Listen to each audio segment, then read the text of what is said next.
ज्येष्ठराजम् ब्रह्मणाम् ब्रह्मणस्पत नः शृण्वन्नोतिभिः सीदसादनम् ॐ महागणपतये नमः।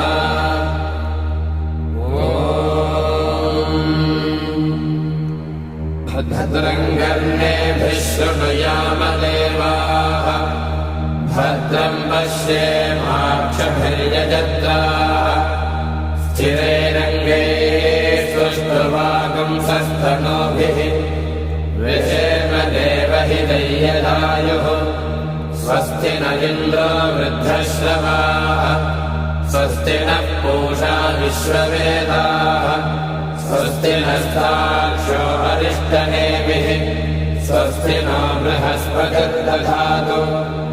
ॐ शान्तिः शान्तिः शान्तिः।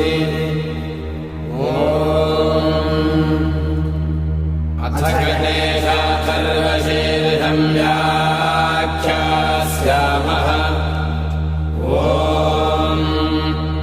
नमस्ते गणपतये त्वमेव प्रत्यक्षं तत्त्वमसि त्वमेव केवलं कर्तासि त्वमेव केवलं धर्तासि त्वमेव केवलं हर्तासि त्वमेव सर्वं खल्विदं ब्रह्मासि त्वं साक्षादात्मासि नित्यं ऋतं भस्मि सत्यं भस्मि अवत्वं माम् अवभक्तारम् अवश्रोतारम् अवधातारम् अवधातारम् अवालोचानमवशिष्यम् अवपश्चात्तात् अवपुरस्तात् अवोत्तरात्तात्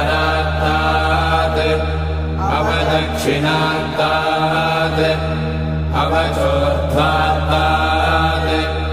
अवाधरात्तात् सर्वतो मां पाहि पाहि समन्तात्। त्वं वाङ्मयस्त्वं चिन्मयः त्वमानन्दमयस्त्वं ब्रह्ममयः त्वं सच्चिदानन्दाद्वितीयोऽसि त्वं प्रत्यक्षं ब्रह्मासि त्वं ज्ञानमयो विज्ञानमयोऽसि सर्वं जगदिदं त्वत्तो जायते सर्वं जगदिदं त्वत्तस्तिष्ठति सर्वं जगदिदं त्वयि लयमेष्यति सर्वं जगदिदं त्वयि प्रत्येति त्वं भूमिरापो नलो निलो नभः त्वं चत्वारि वाक्पदानि त्वं गुणत्रयातीतः त्वमवस्थात्रयातीतः त्वं देहत्रयातीतः त्वं कालत्रयातीतः त्वं मूलाधारस्थितोऽसि नित्यं त्वं शक्तित्रयात्मकः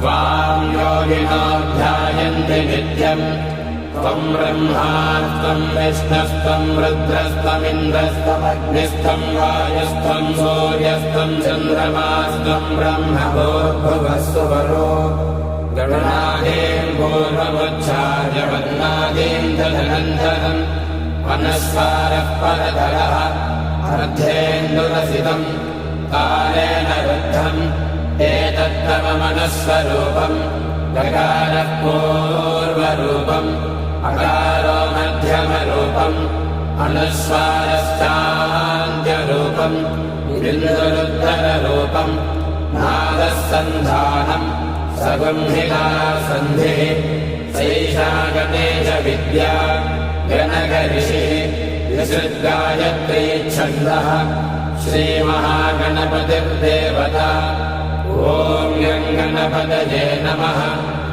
एकदन्ताय विद्महे वक्रतुण्डाय धीमहि तन्नो दन्तिः प्रचोदयात्।